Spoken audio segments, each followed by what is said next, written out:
The ship from Earth was small. That was the first thing everyone noticed. It floated toward the Galactic Union Assembly Station, like a toy next to the massive cruisers of other species. The aliens who watched from the station's windows whispered to each other. Some of them laughed inside the station. Ambassador Nyril stood waiting at the docking bay. She was tall, nearly 3 meters, with gray skin and 4 arms. Behind her stood representatives from dozens of species. All of them were big. The smallest among them could have crushed a ground vehicle with one hand. The airlock opened with a soft hiss. Nyril straightened her posture, ready to greet the new species that had somehow developed space travel. Then the humans walked out. Nyril blinked. She looked down. The creatures barely reached her chest. Their leader, a male with black hair and calm eyes, stepped forward. He wore a military uniform with symbols she did not recognize. Behind him walked 4 other humans in similar clothes. "I am Captain Jinho Park," the small creature said. His voice was steady. "On behalf of Earth, I thank you for this welcome." Nyril heard someone behind her make a sound. It might have been a laugh that they tried to hide. She felt embarrassment for the humans. They did not seem to notice. "Welcome to the Galactic Union," Nyril said carefully. "We are pleased to meet humanity." Captain Jinho smiled. It was a small smile, polite and calm. His soldiers stood perfectly still behind him. Nyril noticed their eyes moving constantly, looking at everything and everyone. They reminded her of something, but she could not say what. The delegation walked through the station toward the Grand Assembly Hall. Everywhere they went, aliens stopped to stare. The humans were the smallest sentient species anyone had ever seen. A group of Kell warriors stood near a corridor, their massive bodies blocking half the hallway. Each Kell was over 3 meters tall, with thick arms and hard faces. They were known across the galaxy as the greatest warriors alive. One of the Kell looked down at the humans and laughed loudly. "Look at this," he said to his companions. "The Union has found new pets." The other Kell laughed too. The sound was deep and rumbling. Captain Jinho stopped walking. Nyril felt fear in her stomach. The Kell were dangerous. They started wars for smaller insults than this, but Jinho just looked up at the Kell warrior. He did not seem angry. He did not seem scared. He simply looked at the massive alien, the way someone might look at weather they did not like but could not change. "We are not pets," Jinho said quietly, "but thank you for the welcome." Then he kept walking. His soldiers followed without a word. None of them looked back. The Kell warrior stopped laughing. Something in the human's calm response confused him. He had expected fear or anger or begging. He got none of these things. Elder Sorvex watched this moment from a balcony above. He was very old, even by the standards of his long-lived species. He had studied thousands of civilizations. He had seen empires rise and fall. And right now, he was very interested in these small creatures from a small planet. "They move strangely," he said softly to himself. "They are always watching, always ready." In the Grand Assembly Hall, over 1,000 species had gathered. The hall was enormous, built to hold beings of all sizes. Today, most of the attention was on the smallest delegation anyone had ever seen. High Commander Vorath of the Kell Empire sat in the upper levels with his advisors. He was the most powerful military leader in 3 sectors. His people had conquered dozens of worlds. He looked at the humans with something close to pity. "This is what Earth sends?" he said. "They will not survive their first decade in the galaxy." His advisors agreed. The humans were too small, too weak. They had no natural weapons, no thick skin, no great strength. They were soft creatures from a soft world. Admiral Do-Yoon Lee of Earth stood at the speaking platform. He was older than Captain Jinho, with gray in his hair and lines on his face. He wore a simple uniform with no decorations except a single medal over his heart. The hall grew quiet.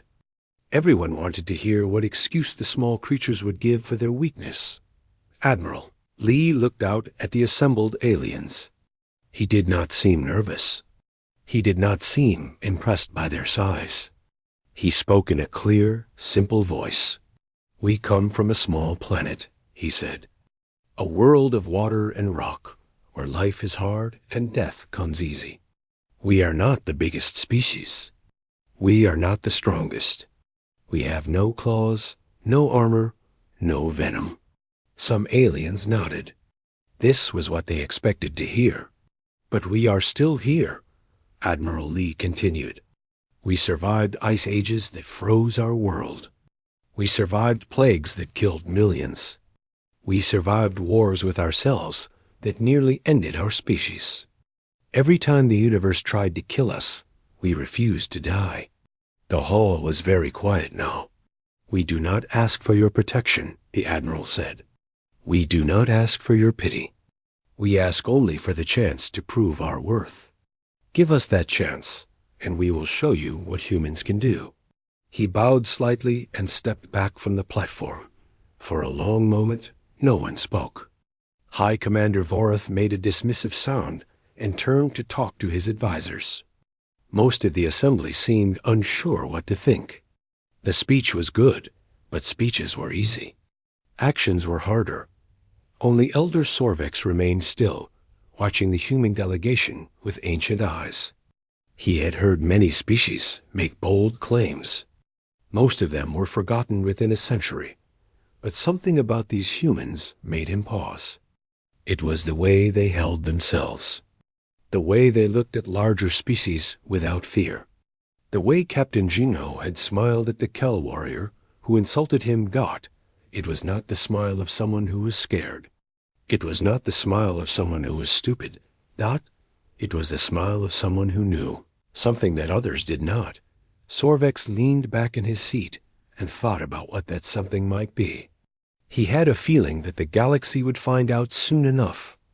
Ambassador Nyril walked with the human delegation to their quarters. She tried to make conversation, to be polite.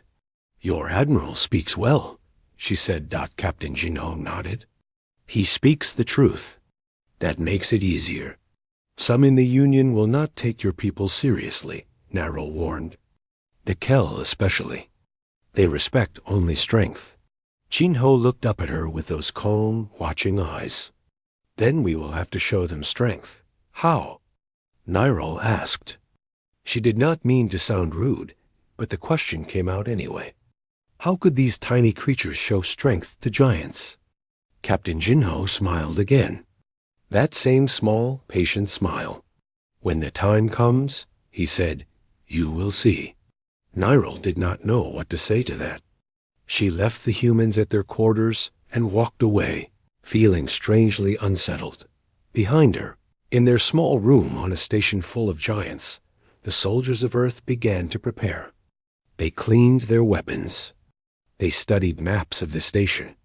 They exercised in silence, their small bodies moving with a precision that would have surprised anyone watching.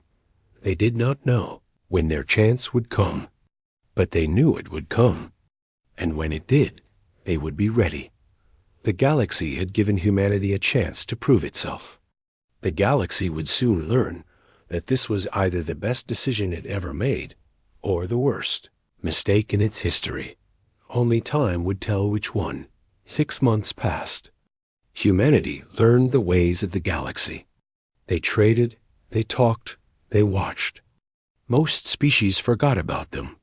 The small creatures from the small planet were not important enough to remember. Then the Kel Empire attacked. It happened fast. Kel warships appeared in the Varan frontier, a region of space filled with mining colonies and small settlements. They burned through the Union's outer defenses like fire through dry grass. Colony after colony fell. The Kel were brutal and efficient. They did not take prisoners.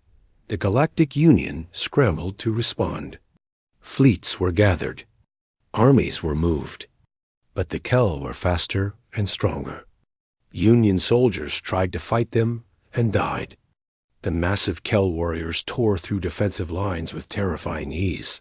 Admiral Do-Yoon Lee offered Earth's help.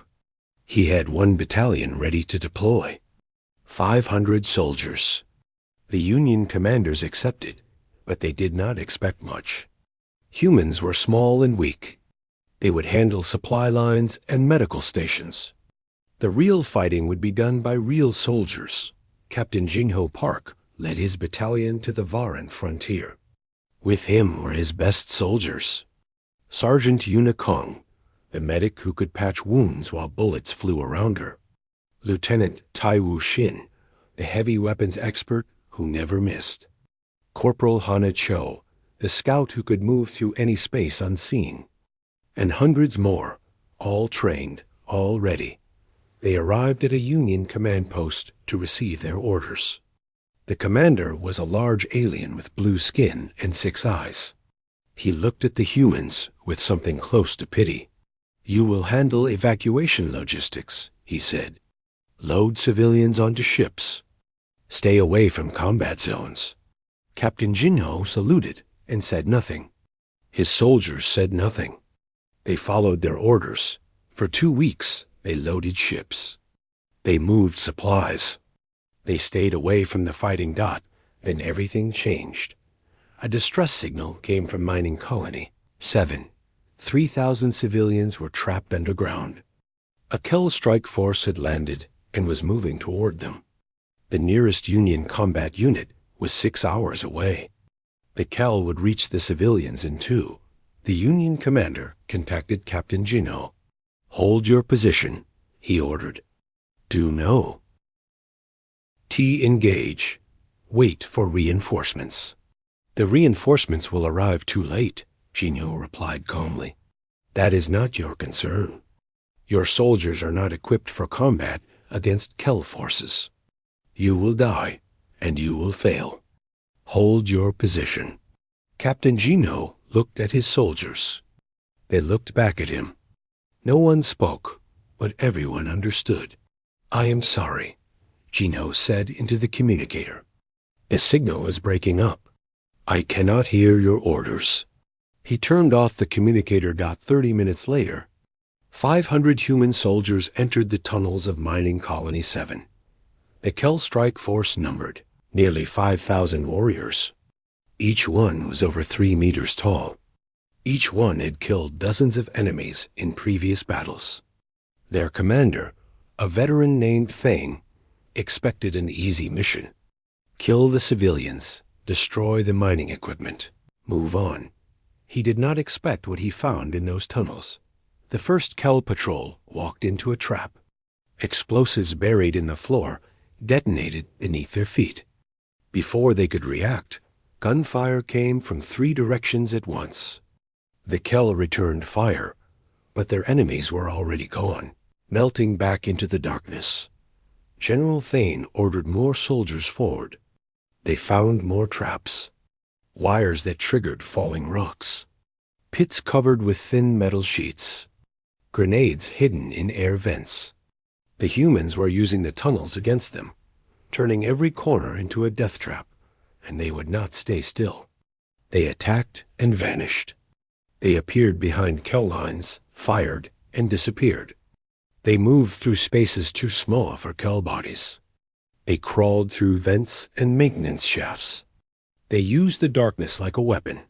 Corporal Hana Cho was the smallest soldier in the battalion. She was also the most dangerous. While her comrades held the main tunnels, she crawled through the ventilation system alone. She reached the Kel command post and found their communication equipment. 2 guards stood watch. They were 3 times her size. Hannah did not hesitate. She dropped from the vent, landed on the first guard's back, and drove her knife into the gap in his armor before he knew she was there. The second guard turned, but she was already moving. She slid between his legs, came up behind him, and fired 3 shots into his spine. 12 seconds. 2 dead Kel. Their communications went dark. In the main tunnels. The battle raged on. The Kel pushed forward with overwhelming numbers. But for every meter they gained, they paid in blood. Lieutenant Taiwu Shin held a narrow passage with a heavy gun, cutting down wave after wave. When his gun overheated, he drew his pistol. When his pistol emptied, he picked up a fallen Kel weapon and kept firing. Sergeant Yuna Kang moved through the chaos like a ghost. She dragged wounded soldiers to safety. She patched holes in bodies, while Kel plasma fire screamed overhead. When a Kel warrior broke through and charged at an injured soldier, Yuna stepped in front of him and emptied her rifle into the alien's chest. He fell at her feet. "Stay with me," she told the wounded soldier. "You are not dying today." Captain Jinyo commanded from the center, moving soldiers like pieces on a board. He sent teams to flank. He ordered retreats that became ambushes. He used every trick, every tactic, everything humans had learned in thousands of years of fighting each other. The battle lasted 18 hours. 18 hours of constant fighting. 18 hours of humans refusing to break, refusing to run, refusing to die. When soldiers fell, others took their places. When ammunition ran low, they took weapons from the dead. When they were tired beyond exhaustion, they kept fighting anyway. Dotted hour 18. General Thane ordered the retreat. He had lost over 800 warriors. 800 Kel, killed by 500 humans. His forces were in chaos. His communications were destroyed. His soldiers were scared. Kel warriors, scared of creatures half their size. Thane watched the humans through his scouts' cameras as his forces withdrew. He saw them standing in the tunnels they had defended. Many were wounded. Some could barely stand. But they were still there, still holding their weapons, still watching for enemies. One human had a shattered arm hanging useless at his side. He held his rifle in his good hand. He did not sit down. He did not cry. He just kept watching. General Thane had fought many enemies across many worlds. He had never seen anything like this. "What are these creatures?" he whispered. Back on the Union command ship, the blue-skinned commander stared at his screen in disbelief. The humans had won. 500 small, soft, weak humans had defeated 5,000 Kel warriors. He pulled up the battle recordings. He watched humans set traps, fight dirty, refuse to die. He watched Sergeant Yuna Kong perform surgery under enemy fire. He watched Corporal Hanacho kill 2 Kel soldiers in 12 seconds. He watched Lieutenant Tai Wu Shin hold a passage alone against dozens of enemies. He watched Captain Jingho Park stand calmly in the center of hell and lead his soldiers to victory. The commander leaned back in his chair. His hands were shaking. The humans had asked for a chance to prove themselves. They had gotten that chance, and the galaxy would never look at them the same way again. The story of mining. Colony 7 spread across the galaxy like wildfire. Everyone heard about it. The small humans who defeated the mighty Kel. 500 against 5,000. 18 hours of fighting. The Kel retreated first. At first, many did not believe it. The Kel were the greatest warriors in known space. They had conquered dozens of worlds. They did not lose to anyone, especially not to creatures half their size. But the evidence was clear. Battle recordings showed everything. Suddenly, everyone wanted to know more about these strange small creatures from Earth. Elder Sorvex spent weeks studying humanity. He read their history. He watched their movies. He analyzed their biology. What he found disturbed him deeply. He requested a meeting with the Galactic Union Council. Every important leader attended. High Commander Vorth of the Kel Empire watched through a video screen, his face hard and angry. Sorvex stood at the center of the chamber. His voice was calm, but his words were not. "We made a mistake," he began. "We measured humanity by their size and found them small. We measured them by their strength and found them weak. We did not measure what truly matters. He activated a display showing human biology. Humans are what their planet calls persistence predators. On Earth, they did not hunt by being stronger or faster than their prey. They hunted by following. They would chase an animal for hours, sometimes days, until it collapsed from exhaustion. The human would still be walking. The council members shifted uncomfortably. Their bodies are remarkable, Sorvex continued. They can heal from injuries that would kill most species. They can lose limbs and survive. They can function with diseases in their blood, with broken bones, with organs failing. They simply refuse to stop. He changed the display to show a diagram of the human brain. But this is what makes them truly dangerous. In moments of crisis, their bodies release chemicals they call adrenaline. Their hearts beat faster. Their muscles grow stronger. Pain becomes distant. Fear becomes fuel. For short periods, they become something more than what they normally are.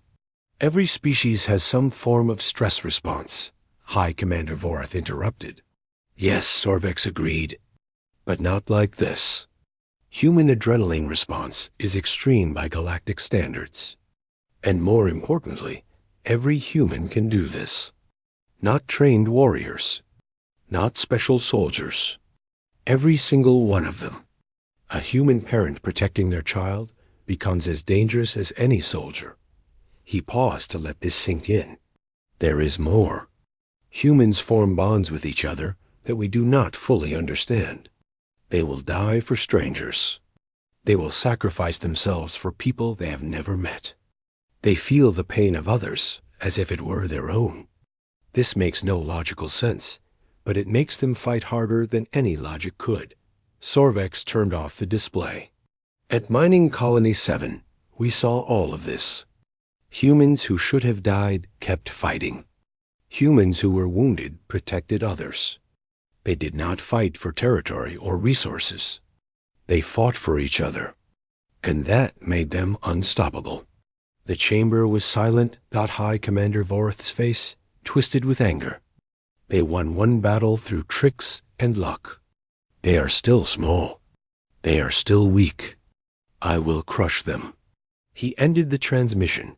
Sorvex watched the empty screen for a moment. That, he said quietly, would be a mistake. But Vorath did not listen. He launched a campaign to destroy humanity before they could grow stronger. He sent his best soldiers to hunt down human units across the warfront. Admiral Do-Yun Lee saw what was happening. He made a decision that many thought was crazy. Instead of grouping humans together for protection, he spread them out. Small teams of human soldiers were sent to every front, embedded with Union forces across the entire war. The Kel could not hunt what they could not find. And everywhere humans went, things changed. On the planet Varys, a Union defense force was preparing to retreat. The Kel were coming with overwhelming numbers. There was no hope. Then 12 humans arrived. Led by Lieutenant Taiwu Shin, they asked for one chance to hold the line. The Union commander almost laughed. 12 humans against a Kel assault force? It was suicide, but something in Taiwu's eyes stopped him. The human was calm. Not brave calm, not hiding fear calm. Just calm. Like he had already seen what was coming and accepted it. Give us the mountain pass, Taiwu said. Give us 4 days. If we fall, you lose nothing. If we hold, you have time to bring reinforcements. The commander agreed. What did he have to lose? For 4 days, 12 humans held the mountain pass against 200 Kel soldiers. They used the terrain like a weapon. They set traps. They built barriers. They took turns sleeping in shifts of 2 hours, always keeping most of the team awake and fighting. When one human fell, the others closed the gap without a word. When their ammunition ran low, they made more traps. When the traps ran out, they used knives and rocks and their bare hands. On the fourth day, reinforcements arrived. They found 3 humans still standing. The pass was covered with Kel bodies. Kaiwu Shin was one of the 3. He had been shot twice. He had not stopped fighting. How? The Union commander asked him. How did you do this? Tai Wu thought about it for a long moment. His face was tired, but his eyes were still that same calm. We made a promise, he said simply. We promised each other we would hold. Breaking a promise is worse than dying. Stories like this happened everywhere. Sergeant Unikong saved a Union hospital from a Kel raid by organizing the medical staff into a fighting force. Corporal Hanacho assassinated a Kel general in his own command tent. Captain Jinho Park led a counterattack that retook an entire sector. The Kel began to call humans a new name. In their language, it translated to the unbroken. It was not a compliment. It was a warning. When Kel soldiers heard that humans were nearby, they became careful. They doubled their guards. They watched the shadows. The small creatures had taught them fear. Ambassador Nyril visited a human camp one evening. She found soldiers eating together, laughing, telling stories. Some were wounded. Some were exhausted. But they smiled at each other like family. I do not understand you, she admitted to Captain Jinho. He offered her some of their food. It smelled strange, but not unpleasant. What do you not understand? He asked. You fight like you have nothing to lose. But you clearly care about each other. You clearly want to live. How do you balance these things? Jinho thought about it while he ate. On Earth, we have a saying. A soldier fights not because he hates what is in front of him, but because he loves what is behind him. He gestured at his soldiers. They are what is behind me. They are why I fight. And I know they feel the same way about me. Nyril looked at the humans laughing together in the firelight. Small creatures. Soft bodies. Unbreakable spirits. She finally understood what made them dangerous. It was not their tactics or their traps. It was not their strange biology or their adrenaline. It was love. Simple, stubborn, illogical love for each other. And that was something the Kel could never defeat. 2 years into the war, the galaxy had changed. The Kel were still strong, still dangerous. But they were no longer winning. Everywhere they attacked, they found resistance. And often, that resistance included humans. Earth had only 50,000 soldiers spread across all fronts. Compared to the millions of troops from other species, it was almost nothing. But their impact was something no one could measure with numbers. Morale had shifted. Species that once ran from the Kel now stood firm. The phrase "hold like a human" became common. Soldiers from a dozen worlds learned human tactics. They learned to fight dirty, to use terrain, to refuse surrender. They learned that size was not everything. Admiral Do-Yin Lee watched all of this from his command ship. He was proud of his soldiers, but he knew the war could last for decades at this pace. The Kel would keep fighting. They would keep killing. Something had to change. He called a meeting with the Union Council. His proposal was simple and insane. We attack Kel Prime, he said. The council chamber erupted. Kel Prime was the homeworld of the Kel Empire. It was the most defended planet in 3 sectors. No enemy had ever reached its surface. This is suicide. One council member said. This is impossible, said another. Admiral Lee waited for the noise to die down. I am not suggesting we conquer Kel Prime, he explained. I am suggesting we touch it. We show the Kel that their heart is not safe. We prove that they can be reached. The psychological impact alone could end this war. High Commander Vorth appeared on the screen, his face twisted with rage. You are welcome to try, human. I will personally ensure your fleet becomes dust. We shall see. Admiral Lee replied calmly. the Union Council voted. They rejected the plan. The risk was too great. The chance of success too small. Admiral Lee nodded politely. Then he took Earth's fleet and went anyway. Word spread quickly. Within hours, volunteers from across the galaxy joined him. Ships from a dozen species, crewed by soldiers who had fought alongside humans, fell into formation behind the Earth fleet. They were not many, but they were enough. Captain Jinho Park prepared the ground team personally. He chose his best soldiers. Sergeant Yuna Kong, because they would need a medic who could fight. Lieutenant Tiwu Shin, because they would need firepower. Corporal Hana Cho, because they would need someone who could go where others could not.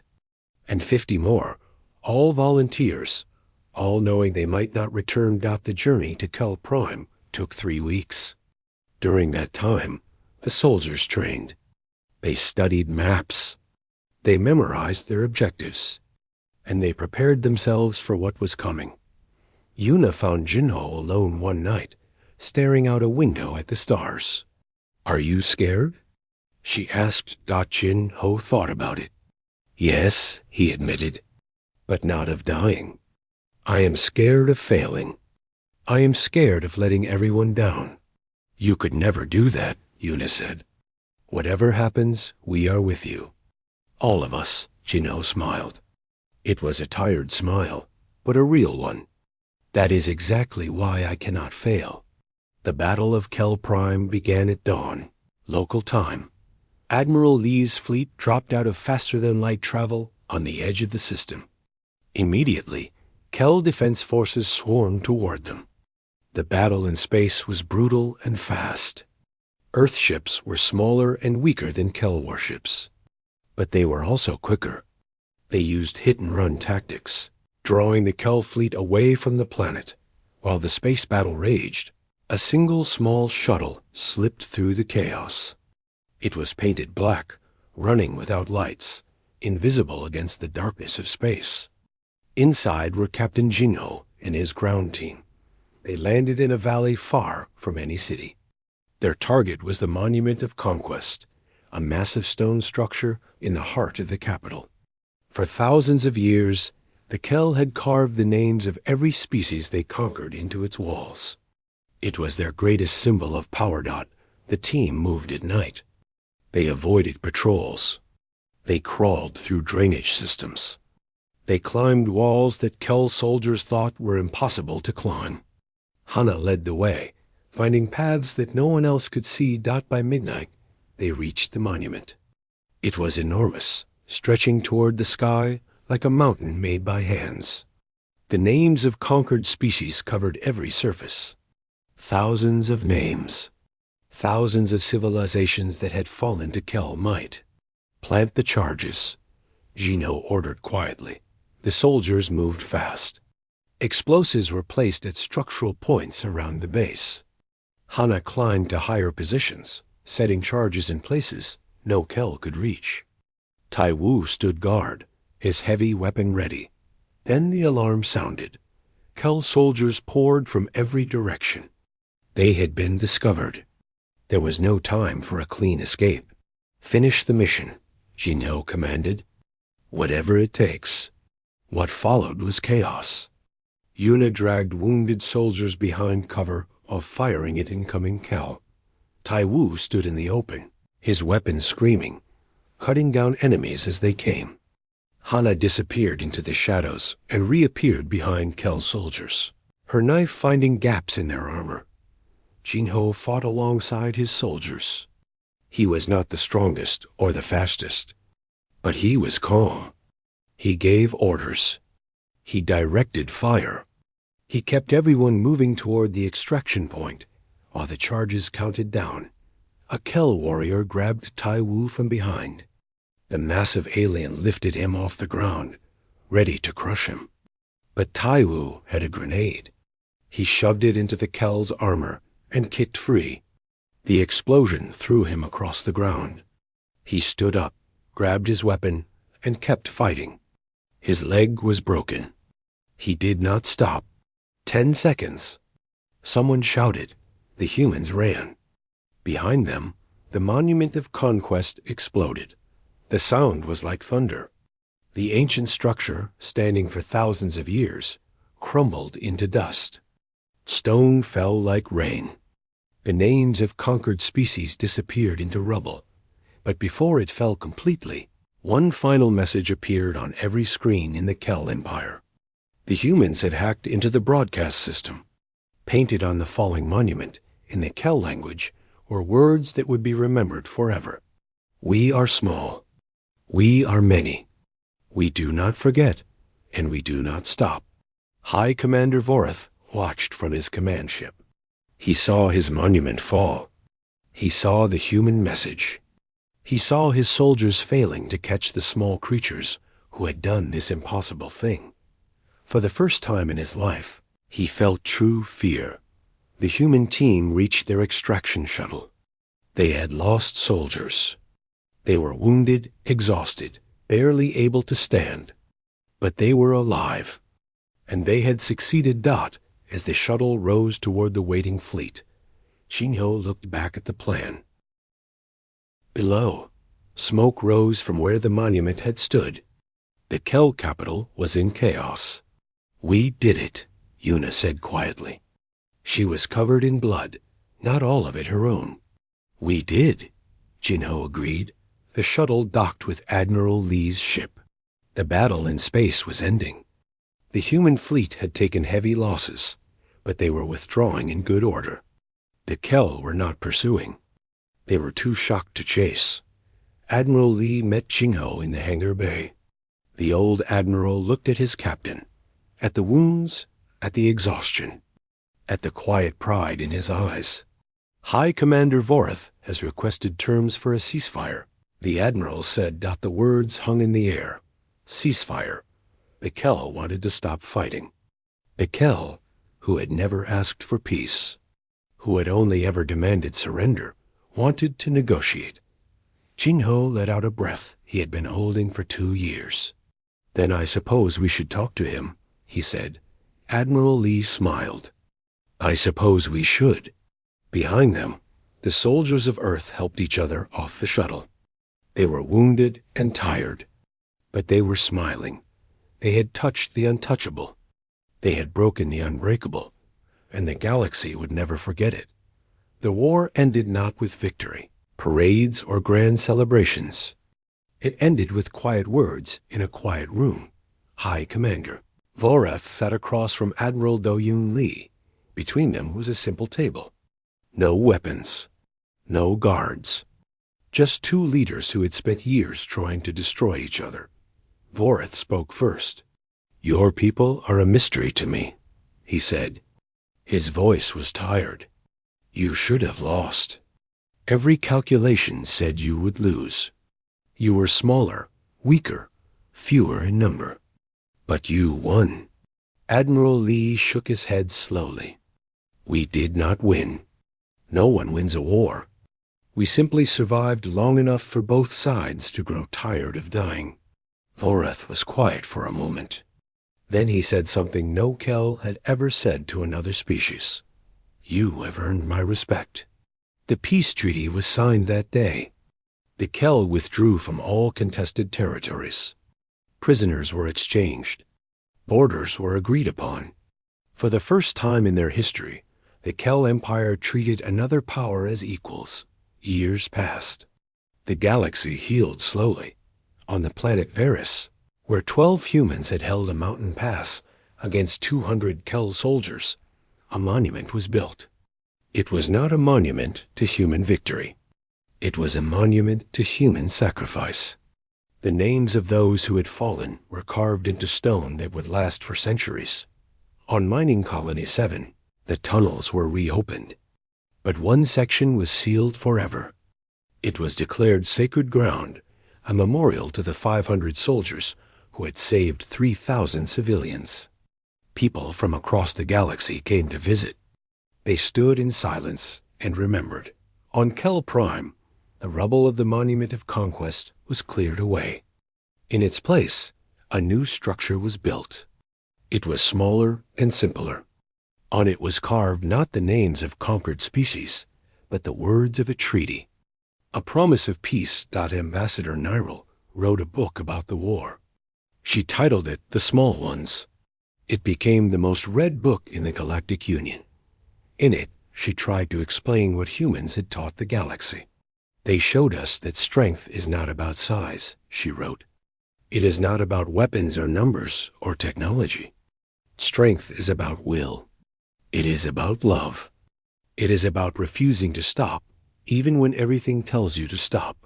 The humans had all of these things, and that made them unstoppable. Elder Sorvex completed his historical record. He was very old now, near the end of his long life. But he wanted to finish this final work. We measured humanity by their bodies and found them small, he wrote. We measured them by their weapons and found them limited.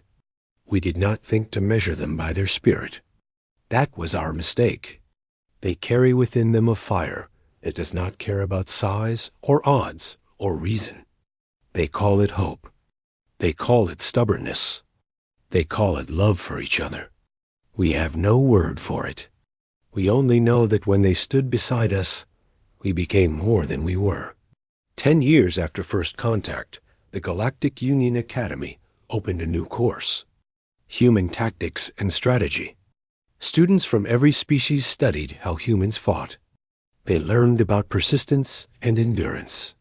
They learned about sacrifice and teamwork. They learned about fighting for each other instead of fighting for victory. General Jinho Park, as he was now called, visited the academy to give a lecture. He was older, with gray in his hair, but his eyes were still the same, calm, watching. Ready? A young Kel cadet raised his hand. He was nervous. Asking a question of a human general was strange for someone raised on stories of Kel supremacy. General Park, the cadet said, how did you do it? How did your people fight like that against enemies so much bigger and stronger than you? Jinho thought about the question. The room was silent. We fought for each other, he said finally. Not for glory, not for territory, not for pride. We fought because the person next to us was counting on us, and we could not let them down. Everything else was just details. The cadet nodded slowly, trying to understand. But you were afraid, he said. You must have been afraid. Of course we were afraid, Jinho replied. Only fools feel no fear. But fear is not weakness. Fear tells you that something matters. And when something matters, you fight for it. That is what being human means. On Earth, in a quiet park in the city of Seoul, an elderly woman sat on a bench. Her name was Yuna Kong. She had been a sergeant once. She had saved hundreds of lives during the war. Now she was just a grandmother, watching children play in the afternoon sun. The children were not all human. Species from across the galaxy, now called Earth home. They played together, laughed together, fought over toys, and made peace again. They did not care about size or strength or species. They only cared about who would play with them. Yuna smiled as she watched them. She remembered other times, darker times, friends who had fallen, battles that had seemed impossible. The long night when she had thought the war would never end. A small alien child tripped and fell. She scraped her knee on the ground and began to cry. Without thinking, Yuna stood up and walked over to her. She knelt beside the child and examined the small wound with gentle hands. There, she said softly, applying a small bandage from her pocket. Old habits. She always carried bandages. You are going to be just fine. The child looked up at her with wide eyes. They were purple and very large. Beautiful in their way. You are one of them, are you not? The child asked. One of the unbroken? Yuna was surprised. She had not heard that name in years. I am just a medic, little one, she said. I was never anything special. But the child shook her head. My mother told me about you, about all of you. She said you saved the galaxy. Yuna felt tears in her eyes. She blinked them away. We did not save the galaxy, she said. We just did what needed to be done. Anyone could have done the same. The child looked at her seriously. But you were the ones who did it. Yuna did not know what to say to that. She stroked the child's hair gently. Let me tell you a secret, she said, leaning close. Every one of us can be unbroken. It is not something special that only humans have. It is something inside everyone. You just have to find it when you need it. Even me? The child asked. Yuna smiled. Especially you. The child smiled back. She stood up, brushed off her clothes, and ran back to play with her friends. The scrape on her knee was already forgotten. Yuna returned to her bench. She watched the children play. Human children, Kel children, children from species she did not even recognize. All of them together. All of them happy. Somewhere above, beyond the blue sky and the white clouds, the galaxy turned. Stars burned and planets spun, and life continued in all its endless variety. Humans were still small compared to most species. They were still physically weak. They would never be the biggest or the strongest, but they had proven something that the galaxy would never forget. Size does not matter. Strength does not matter. What matters is the fire inside. What matters is the will to stand up when you are knocked down. What matters is the love that makes you fight for others, even when you are scared, even when you are hurt, even when everything tells you to stop. The humans had shown the galaxy what that looked like, and the galaxy had learned. Yuna closed her eyes and felt the sun on her face.